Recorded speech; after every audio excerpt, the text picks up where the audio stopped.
மொழி திணிப்பு, நிதி ஒதுக்கீடு, இப்படி மத்திய அரசுக்கும் மாநில அரசுக்குமான சிக்கல்கள் வரும்போது அது கொஞ்சம் அதிமுகவுக்கு சங்கடமான ஒரு இடமா? ஏன்னா அதிமுகவும் அதில் உறுதியாக இந்த நிலைப்பாட்டில் இருக்குது அப்படிங்கும்போது ஷானவாசத்தை குறிப்பிட்டு கேட்குறாரு. எப்படி பார்க்குறீங்க?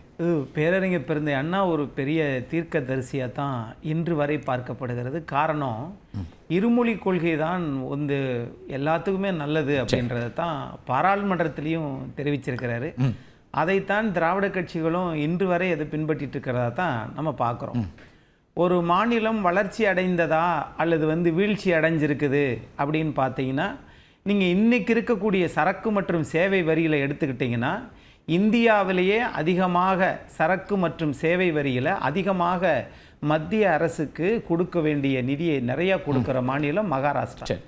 அந்த மாநிலத்தில் பேசக்கூடிய மொழி மராட்டி, ரெண்டாவது உருது. அதே மாதிரி அடுத்து கர்நாடகா, அதற்கு பிறகு அந்த மாநிலம் பேசக்கூடியது கன்னடம், அதற்கு பிறகு தமிழ்நாடு, தமிழ்நாட்டில் பேசக்கூடிய மொழி தமிழ் மொழி, அதற்கு பிறகு குஜராத் மொழி தான் பேசுகிறாங்க. ஆகவே இது இந்திய நாட்டில் மத்திய அரசாங்கம் அமல்படுத்திய சரக்கு மற்றும் சேவை வரியில் தங்கள் இயல்புக்கு இயன்ற அளவுக்கு மத்திய அரசுக்கு வரி கொடுக்கிறது. இது பொருளாதார வளர்ச்சி. அப்போ கல்வின்னு எடுத்துக்கிட்டிங்கன்னா, இந்தியாவிலேயே முதல்ல இருக்கக்கூடிய பல மாநிலங்கள், ஒன்று மிசோராம், அங்கு மிசோ மக்கள் மிசோ மொழி தான் பேசுகிறார்கள். அடுத்து பிரதான மொழியாக ஆங்கில மொழியை பேசுகிறாங்க.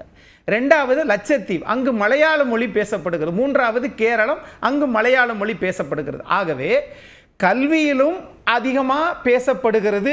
இந்தியாவில் முன்னணி இருக்கக்கூடிய மாநிலங்கள் தமிழ் மொழியை நமக்கு எப்படி உயர்ந்ததோ அது மாதிரி அந்தந்த மாநில மொழியை முன்பு படுத்தி தான் அதை வச்சிருக்கிறாங்க. அப்படி தான் நம்ம பார்க்குறோம். இங்கே இதில் இந்தியாவிலேயே ஹிந்தி பிரச்சார் சபா என்று சொல்லக்கூடிய தமிழ்நாட்டில் ஆண்டுக்கு ஆண்டு அதிகமாக மாணவர்கள் அக்கறையோடு இந்தி மொழியை கற்றுக்கொள்கிறார்கள். ஆனால் அரசாங்கத்தினுடைய சட்டம் விதி அது அல்ல. அதிமுகவினுடைய மாண்புமிகு எதிர்க்கட்சி தலைவருடைய நிலைப்பாடும் இருமொழி கொள்கைதான், அண்ணாவின் கொள்கைதான் திராவிட கட்சியினுடைய நோக்கமா இருக்கிறது. ஆகவே சரி, ரைட்டு, இது மாநிலத்துக்குள்ள ஓகேப்பா, நீ வெளிநாட்டுக்கு போனா அங்கு இணைப்பு மொழியாக ஆங்கில மொழி,